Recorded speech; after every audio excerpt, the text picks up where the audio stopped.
c'est que chaque Français puisse manger à sa faim. On n'a pas voulu voir la réalité. C'est une volonté des gouvernements de faire baisser la valeur de la monnaie parce que sans ça, les gouvernements ne pourront pas rembourser leurs dettes. La fin des grands cycles, la fin des grands empires, toujours la tentation à la fin, c'est créer de la monnaie. Bien, ça nous amène à une folie monétaire. Qu'on a aujourd'hui un problème social, sociétal, donc avec une classe moyenne qui est en train de s'appauvrir, qui est en train de tomber. Donc il y a d'autres mesures qu'on peut prendre, bien entendu. Aujourd'hui, il faut repenser... Lesquelles ?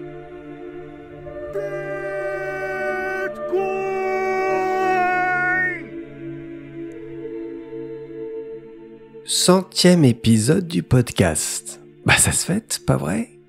Alors, champagne ? Bah c'est de saison, non ? Ouais. 2025. 2025, ça veut tout simplement dire qu'on est rendu pratiquement à la moitié de cette décennie absolument folle, délirante. On s'en souviendra, non ? En tout cas, c'est parti, on enchaîne. Alors ben oui, j'en profite pour te souhaiter une magnifique année, avec de belles avancées sur tous les objectifs perso, pro, collectifs que tu te seras fixés. Et puis aussi, je te souhaite de réussir à mobiliser les ressources intérieures pour faire face à l'adversité quand elle se présentera. Dans l'immédiat, pour moi, mon premier mini-challenge consiste, après une parenthèse festive, conviviale et gloutonne, à raisonner mon alimentation. Ouais. Et là, à juste titre, tu vas me répliquer « Non mais Jacques, tes écarts alimentaires, tu sais, en vérité, on s'en contrefout. » Certes, j'en conviens, sauf que cet épisode est consacré à la science de la nutrition et à l'hystérisation de la recherche dans un monde sous l'influence pathologique d'une monnaie fiat détraquée. Et dans ce contexte, je peux mentionner cette circonstance. Je peux mentionner aussi le jeûne que je débute vaillamment.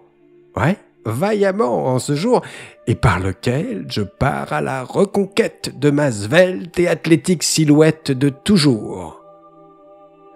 Cela dit, non, tu ne rêves pas, dans cette troisième et dernière partie du chapitre de l'étalon Fiat consacré à l'éducation, la science et la recherche, Saifedean a décidé de nous en remettre une couche. Pourquoi une telle obsession à matraquer sans relâche les malfrats coupables de la dérive alimentaire nord-américaine ? Faut-il vraiment s'interroger sur ce point ? Enfin, l'enjeu est taille. Il s'agit là d'une question de santé publique majeure. Et je dois dire que Saifedean nous apporte là des compléments d'analyse significatifs. Des éléments qui les donnent notre intérêt à tous de connaître. Non seulement pour guider nos choix demain et dans les mois à venir, mais aussi pour mieux cerner tout au long de cette année le sens véritable de la croisade que l'administration Trump a promis de mener. Le pourfendeur de dragons autodésigné qui brandit haut l'étendard Maha, Make America Healthy Again, n'est autre que Robert Francis Kennedy Jr., RFK, ce boomer adepte du protocole Sun, Steak and Steel, pratique à laquelle il s'adonne de préférence torse nu dans son jean Levi's et ses bottes de cow-boy. Impressionnant le gars. Difficile de ne pas esquisser un sourire à la vue de ce personnage anachronique tiré d'un roman de Super Marvel Hero. On peut en sourire, mais gardons bien à l'esprit que l'adversaire auquel il s'attaque demeure l'un des boss les plus puissants de la matrice. Les complexes agroalimentaires et pharmaceutiques du pays ont su consolider un pouvoir économique gigantesque et imprégner de leur influence les institutions en charge de la science. Et véritablement, il en va de la santé de la nation. Rien que pour cela, je ne manquerai pour rien au monde le spectacle que nous réserve l'année 2025. Voilà, commençons sans plus tarder la lecture de ce texte. Je te retrouve dans 20 minutes pour revenir sur ces 3 épisodes, pour évoquer aussi l'hystérie à laquelle Saifedean fait allusion. Je partagerai avec toi certaines de mes hérésies, mes réflexions sur la science, orthodoxe ou non, et sur l'importance de conserver une certaine lucidité, un certain recul quand on invoque avec autorité la notion de consensus scientifique. C'est parti.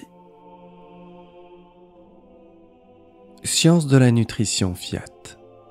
Les recherches que certains activistes et évangélistes utilisent pour vanter les avantages de l'éviction de la viande ont toujours été fondées sur des techniques statistiques médiocres, interprétées avec un raisonnement cavalier qui ferait rire n'importe quel étudiant de première année de statistique.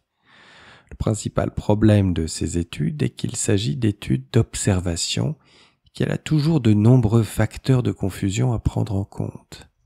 Les études les plus populaires promues par les adventistes du 7e jour visent à comparer leurs membres à la population générale. Elles concluent que, puisque les adventistes du 7e jour sont en meilleure santé, la réduction de la consommation de viande doit en être la cause.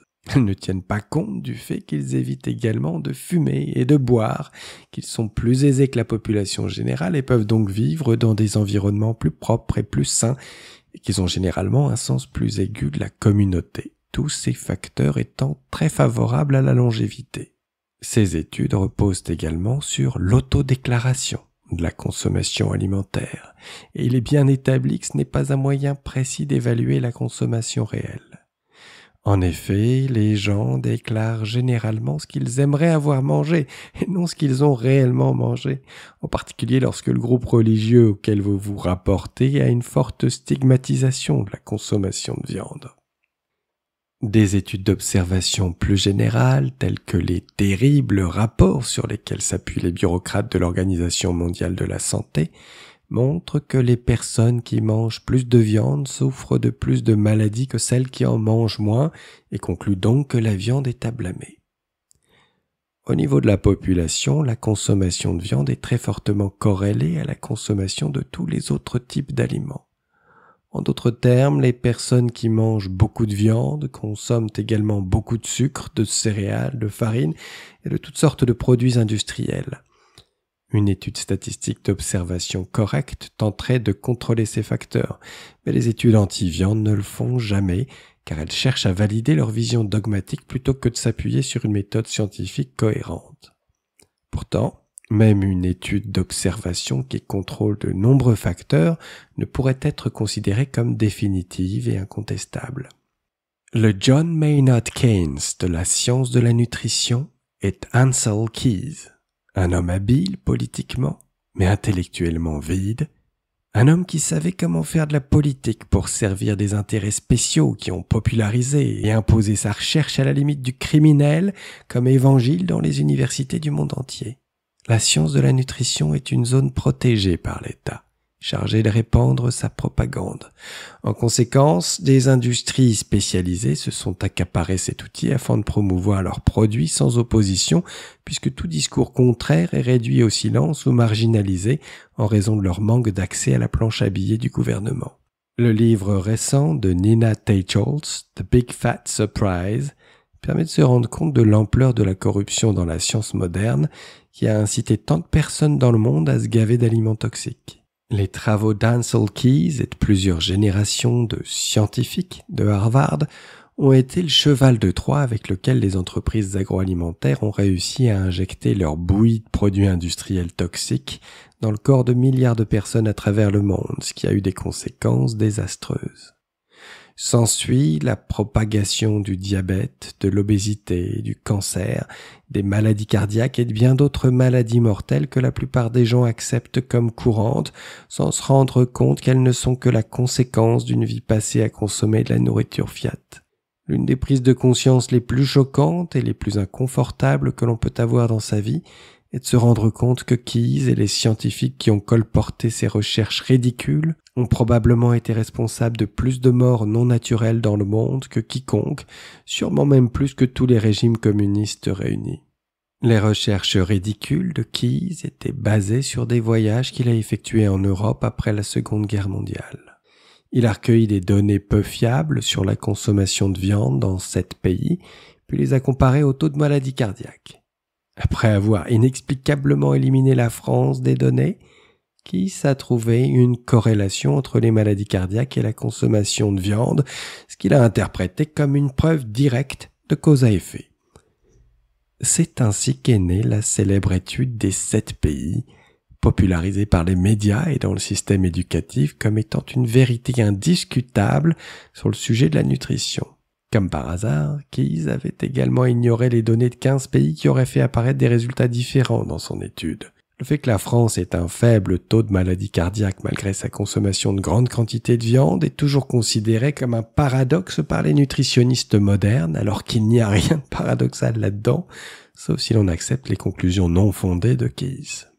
Keyes ne s'est pas contenté de sélectionner soigneusement ces données selon sa vision, mais il a également utilisé la consommation de margarine, un déchet industriel toxique, comme faisant partie de la consommation de graisse au même titre que les graisses animales saines et essentielles. Grâce à cette simple astuce, les problèmes de santé croissantes causés par la margarine étaient attribués aux graisses animales, ce qui contribuait à valider sa conclusion selon laquelle les graisses saturées étaient le problème et que le retour aux huiles végétales transformées était la solution. Keyes a également popularisé l'idée ridicule selon laquelle le régime méditerranéen est un régime pauvre en graisses animales et riche en graisses végétales, une idée qui a été utilisée pour commercialiser massivement des huiles de graines toxiques, comme l'huile de colza, bonne pour le cœur, qu'aucun humain ne devrait donner à son chien et encore moins ingérer. Les voyages de Keyes ont eu lieu après la destruction de l'Europe, pendant la Seconde Guerre mondiale, à une époque où les gens étaient gravement appauvris et dépendaient fortement de l'huile d'olive. Les peuples de la Méditerranée, comme tous les Homo sapiens, utilisent les graisses animales principalement pour cuisiner, se rabattant uniquement sur des graisses végétales lorsqu'ils sont touchés par des désastres, tels que la Seconde Guerre mondiale ou les conseils nutritionnels émis par Harvard. Techholz s'appuie sur d'innombrables sources pour indiquer que les régimes méditerranéens reposent sur les graisses animales pour la cuisine comme base d'alimentation, l'huile d'olive étant utilisée principalement pour le savon, l'éclairage, la peau, les cheveux et l'assaisonnement des aliments. Même après que Techholz ait publié son livre et que de nombreux autres chercheurs aient souligné l'absurdité des conclusions de Keyes, la science officielle et tous ses organes continuent de conseiller aux gens de renoncer aux graisses animales au profit de déchets industriels transformés et très rentables. Au-delà du dénigrement des graisses naturelles au profit des produits industriels toxiques, l'université de Harvard a joué un rôle important dans la promotion massive du sucre. Le New York Times indique.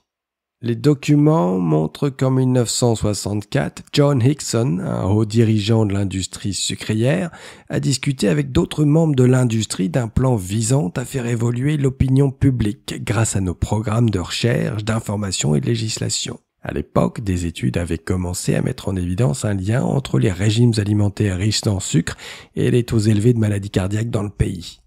Au même moment, d'autres scientifiques, dont l'éminent physiologiste de Minnesota Ansel Keys, étudiaient une théorie concurrente selon laquelle ce seraient les graisses saturées et le cholestérol alimentaire qui présenteraient le plus grand risque de maladie cardiaque.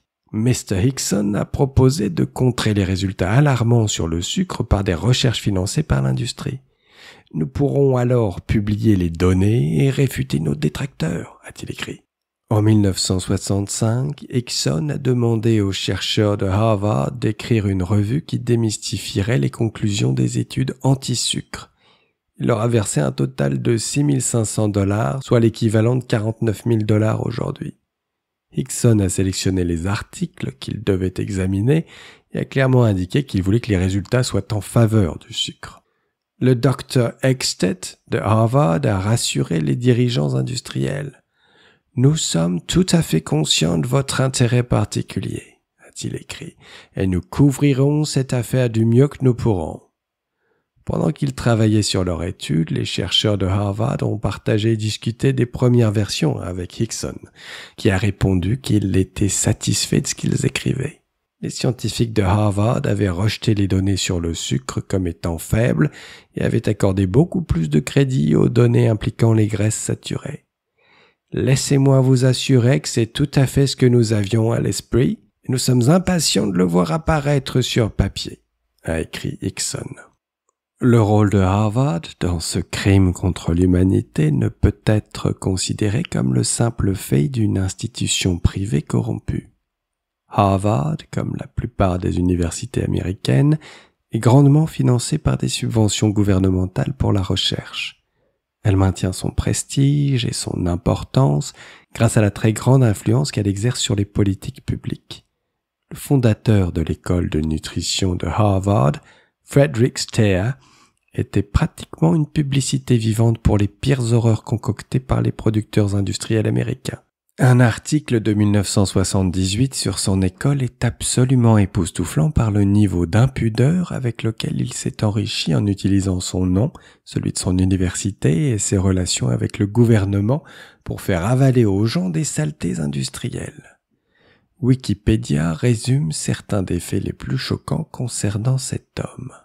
En tant que conseiller du gouvernement américain, Steer a rejeté l'idée que le régime américain était nocif, déclarant par exemple que le Coca-Cola était un encas sain entre les repas et que la consommation de sucre, même en grande quantité, ne causait pas de problème de santé. Dans son autobiographie « Adventures in Nutrition », Steer déclare qu'en 1960, il a obtenu une subvention de $1,026 000 de General Foods pour l'expansion de l'école de recherche sur la nutrition et qu'au cours des 44 ans de sa carrière de nutritionniste, il a collecté un total de $29 630 347 de subventions. Par exemple, Kellogg's a financé à hauteur de $2 millions la création de la Nutrition Foundation à Harvard. Cette fondation était indépendante de l'université et publiait un journal, Nutrition Reviews, que Steer a édité pendant 25 ans. Steer a également cofondé et présidé le conseil d'administration de l'American Council on Science and Health. En 1980, pendant son mandat de président, il a cherché à obtenir un financement du géant américain du tabac, Philip Morris USA, pour les activités du Concile. Il est important de noter que ce nouveau paradigme de la science de la nutrition est né de l'État gestionnaire qui cherchait à nourrir économiquement et efficacement ses soldats pendant la Seconde Guerre mondiale. Après le succès des soldats britanniques et américains et la défaite du nazisme, les gouvernements de ces deux pays ont cherché à répliquer les succès de la gestion de l'effort de guerre à la gestion de la vie civile, et le résultat fut d'émettre les directives diététiques modernes. Celles-ci sont rédigées dans le but de nourrir le plus grand nombre de personnes tout en minimisant les coûts. Au lieu de laisser la nutrition être un choix individuel et la production alimentaire un processus de marché libre, les gouvernements modernes ont traité leur société comme du bétail et ont chargé des scientifiques de troisième ordre et d'horribles statisticiens de concevoir le moyen le moins cher de leur fournir suffisamment de calories.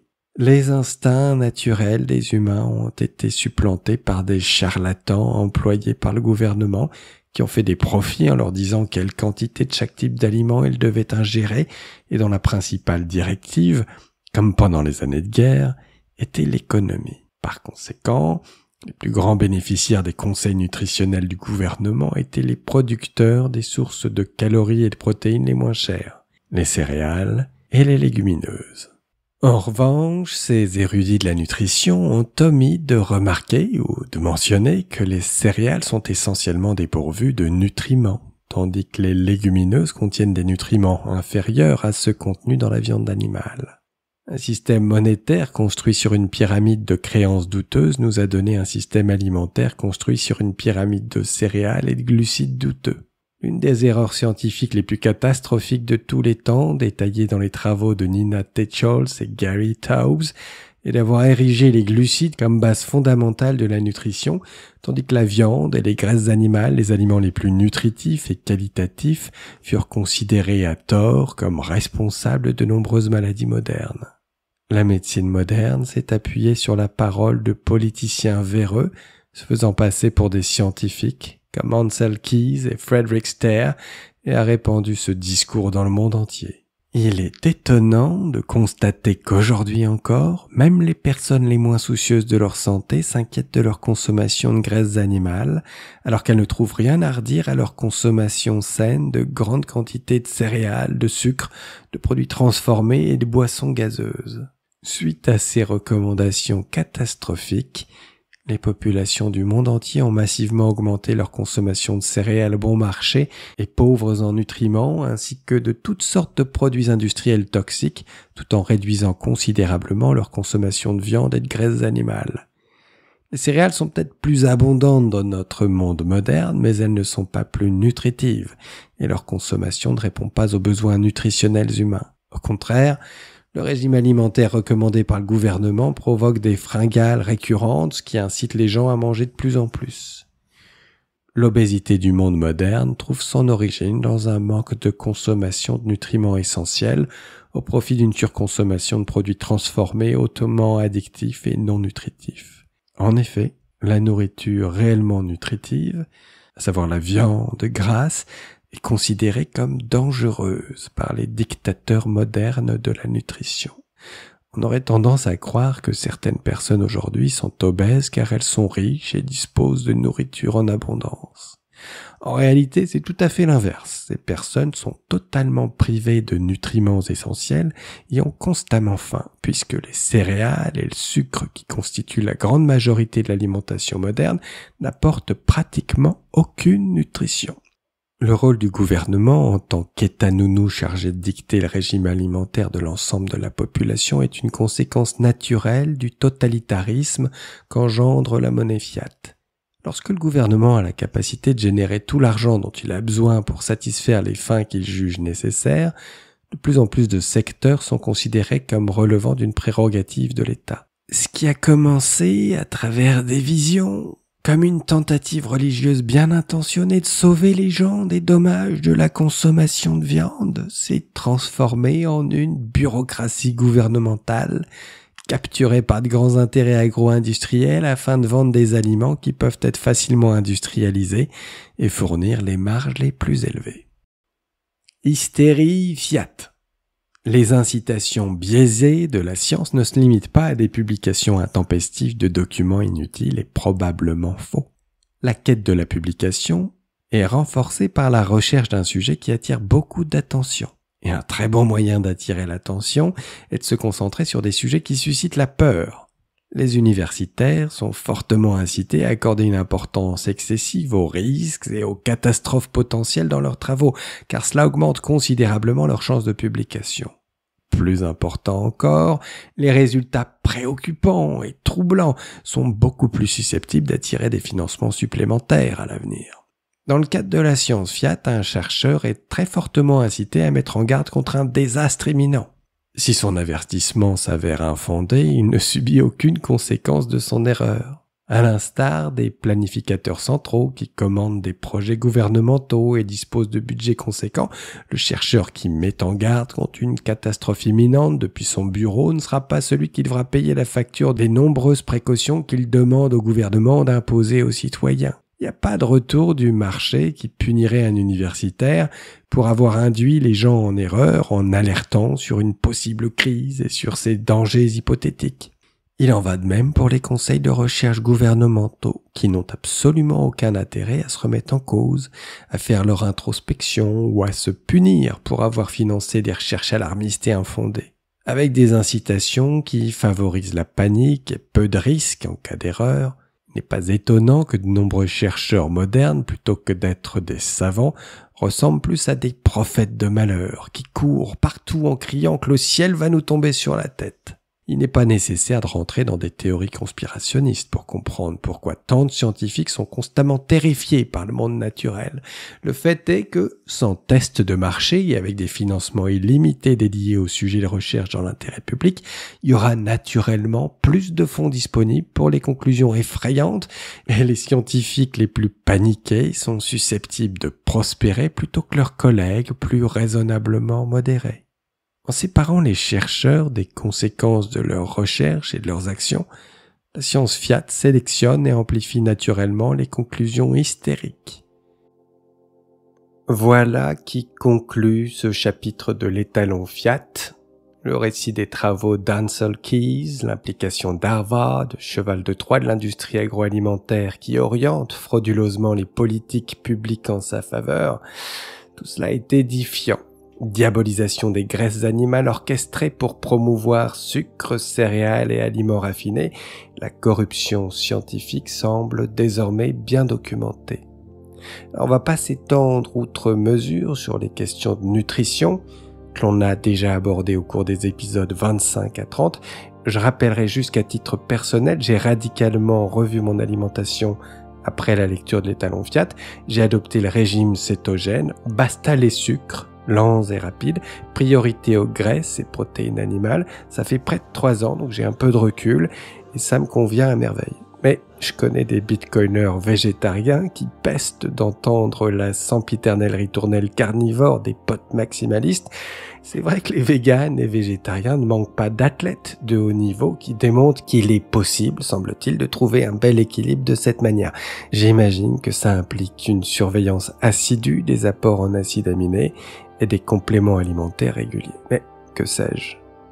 Dans tous les cas, s'il nous reste clairement beaucoup à apprendre encore en matière d'alimentation, dissiper les contre-vérités que l'on nous sert matin, midi et soir depuis 70 ans constitue un excellent point de départ.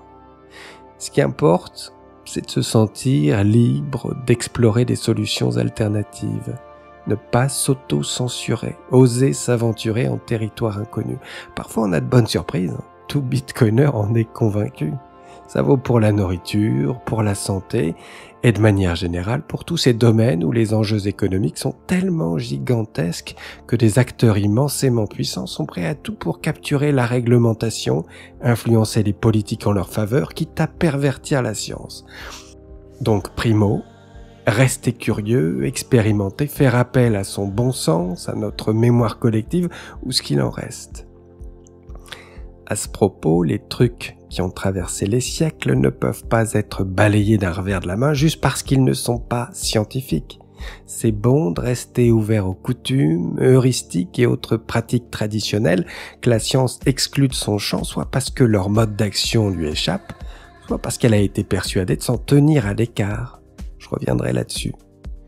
Deuxièmement, ce qui compte, c'est de faire le ménage, de défaire le tissu de mensonges fabriqués au fil de décennies de corruption scientifique. Là, j'ai bon espoir que le volontarisme et la combativité d'un Robert F. Kennedy, affublé d'un gilet pare-balles, permettent au public d'y voir un petit peu plus clair. On rêve de voir les politiques de santé publique mettre l'accent pour de bon sur la prévention, activité physique et alimentation, et nous sortent du tout médicament. J'en peux plus de voir nos vieux se trimballer comme des pharmacies ambulantes avec des distributeurs à tiroirs sans fin. Pas exclu d'ailleurs que le séisme RFK, s'il se produit, fasse des vagues outre-Atlantique. Rapides les vagues. Est-ce que t'as perçu l'évolution éclair de la communication de nos médias mainstream sur Bitcoin dernièrement ? Presque un volte-face. L'approbation des ETF et surtout l'élection d'un président américain pro-Bitcoin ont eu raison du discours affligeant que les télés et radios nous servaient en boucle. Un changement de cap majeur amorcé en à peine quelques semaines. Si le vent tournait aux États-Unis sur le volet nutrition-santé, on pourrait, au fil du temps, voir chez nous une population plus instruite sur l'utilité toute relative de la pyramide alimentaire et des Nutri-Score multicolores. On peut s'attendre aussi à un regain de lucidité sur la dégradation continue du panier de la ménagère, les effets pernicieux d'une inflation monétaire sans fin. Si tout cela conduit à une responsabilisation accrue, à une prise en main de sa santé par chacun, là, on fait un pas gigantesque en avant. En tous les cas, on peut anticiper un combat historique entre une science désireuse de recouvrer un peu de crédibilité et des lobbies jouant leur survie. Venons-en maintenant à cette hystérisation de la science évoquée par Saifedean. À ce stade de mon commentaire, j'imagine que certains vont s'exclamer « Non mais Jacques, t'es complètement hors sujet. Le vrai souci, c'est pas la consommation de viande ou de graisse animale. Le problème, c'est le foutu méthane que dégazent toutes ces vaches dans notre atmosphère. On court à la catastrophe, Jacques. Oh, réveille-toi. » Là, je hausse les yeux au ciel. Voilà, à mon sens, la manifestation typique, la conséquence directe de cette hystérisation de la science, Fiat. Sans vouloir insulter qui que ce soit, j'ai juste envie de répondre « Tu sais, ça va aller, vraiment, y a pas le feu au lac. » L'influence de nos habitudes alimentaires et modes de transport sur l'évolution du climat est absolument marginale. Ça, j'en suis convaincu. Mais je peux me tromper. Ouais, ça fait débat, parmi les bitcoiners comme au sein de la société. On se déchire là-dessus. Le prétendu consensus scientifique sur ce sujet a été fabriqué de toutes pièces. Il n'existe pas. Et c'est ok pour moi. Ce que je trouve plus problématique, en revanche, c'est que, selon notre positionnement, on se retrouve pour les uns assimilés à des néandertaliens fascistes en puissance, voire de pauvres pécheurs devant l'Éternel, à en croire le pape François, lorsque les autres se retrouvent réduits à de vulgaires normies dociles, bien pensants. Quel dommage. Parce qu'au fond, et même si nos égos surdimensionnés s'y opposent, ce que l'on souhaite tous, c'est un débat constructif, pour de vrai. Parce que nos enfants vont bien morfler si on se loupe. La nouvelle donne politique américaine permettra sans doute à bien des scientifiques jusqu'alors écartés et censurés de s'exprimer plus librement sur ce sujet. Le processus scientifique qui se nourrit de la confrontation des idées, de leur mise à l'épreuve, et parfois de leur réfutation, s'en trouvera revigoré. Bon, séquence hystérisation de la science fiat oblige, je voudrais dire 2 mots sur les conclusions de l'enquête conduite par le Select Subcommittee on the Coronavirus Crisis, un organe de la Commission Contrôle et Redevabilité de la Chambre des représentants des États-Unis. Il s'agit d'un comité bipartisan, donc constitué de républicains et de démocrates, qui était chargé dans un premier temps de superviser la réponse de l'administration Trump à la pandémie de Covid-19, puis d'enquêter sur divers aspects de la dite pandémie. Le rapport de cette commission, publié le 2 décembre 2024, est décapant. Je te laisse un lien vers la page et le document si tu souhaites analyser ces résultats plus en détail. J'en fais juste mention ici parce que cette période Covid délirante qu'on a subie est en partie l'expression de l'hystérisation d'une science instrumentalisée et corrompue. Le rapport de 520 pages souligne comment les institutions scientifiques ont été manipulées pour servir un agenda politique, pour tromper le public sur l'origine du virus, justifier le port des masques, la distanciation sociale ou la vaccination de segments de la population ne présentant aucun facteur de risque. Le rapport de cette commission bipartisane met en évidence la fragilité des institutions scientifiques, leur insuffisance, leur manque de redevabilité et de transparence. Bref, cet épisode, dont nul ne peut ignorer la gravité, est un exemple manifeste de la difficulté de la science à préserver son indépendance et son intégrité face aux pressions politiques et économiques. Enfin, et cela nous permet d'aborder notre dernier point, le rapport met en avant la précipitation avec laquelle les autorités scientifiques ont cherché à fabriquer un consensus pour orienter, ou justifier peut-être, la réponse politique. Ça, c'est le problème du consensus scientifique. Alors, je ne suis ni scientifique ni chercheur, mais comme tout le monde, je suis scotché par l'ampleur et l'accélération des progrès que la démarche scientifique a facilité. On en bénéficie tous. En revanche, je suis conscient des limites d'un attachement inflexible au consensus scientifique. Ok, je comprends qu'un tel consensus est requis pour valider des connaissances et faire avancer la science. Mais dans l'attachement dogmatique à cette notion de consensus, il y a un truc qui déconne. Rationnellement, on doit pouvoir naturellement aboutir à un consensus et s'accorder sur une représentation objective de la réalité. Ça paraît normal. Et comme tous les hommes, les scientifiques sont sensibles à la pression du groupe. Il y a du conformisme partout. Il y a donc sans doute également une propension à un consensus précaire par simple effet grégaire. Ce que ce chapitre de l'étalon Fiat nous rappelle, c'est que le consensus peut être artificiel, fabriqué ou entretenu pour servir des intérêts politiques et économiques. Rien de surprenant à ce que de puissants individus et autres institutions aient intérêt à figer les choses. Une fois le pouvoir consolidé, on n'a trop à perdre et aucune envie de se risquer dans l'inconnu. La résistance au changement, c'est juste un truc humain. Raison pour laquelle, et on l'a vu maintes fois avec Saylor et Antonopoulos, la science ne progresse pas tant de manière linéaire que par saut, par changement de paradigme venant briser un consensus trop solidement établi. À ce propos, j'ai récemment écouté Mark Andreessen, Eric et Brett Weinstein soutenir que le gouvernement américain a gardé secret et figé des pans entiers de la science, notamment en physique théorique. Rien de nouveau sous le soleil pour certains, théorie loufoque pour d'autres qui verront là un conspirationnisme juvénile trop commun de nos jours. Mais tu vois, il me semble de plus en plus rationnel d'envisager les choses ainsi. C'est mon côté hérétique. Je me passionne pour les champs de connaissances à la marge. Puis tu sais, la marge, c'est un terme tout à fait relatif. C'est juste à la marge d'un cadre plus ou moins figé dont les jours sont comptés. Je suis fan du biologiste Rupert Sheldrake et de son travail sur la morphogénèse, de Graham Hancock et de l'hypothèse catastrophiste de son travail archéologique. Je suis inspiré par le travail interdisciplinaire autour de la théorie de l'univers électrique développé par Wal Thornhill, David Talbot, le collectif de Thunderbolt Projects. Des années durant, je me suis imprégné du travail des naturalistes autrichiens Victor Schauberger et Johann Grander et de tout un tas de chercheurs plus ou moins orthodoxes qui étudient les propriétés structurelles et énergétiques de l'eau.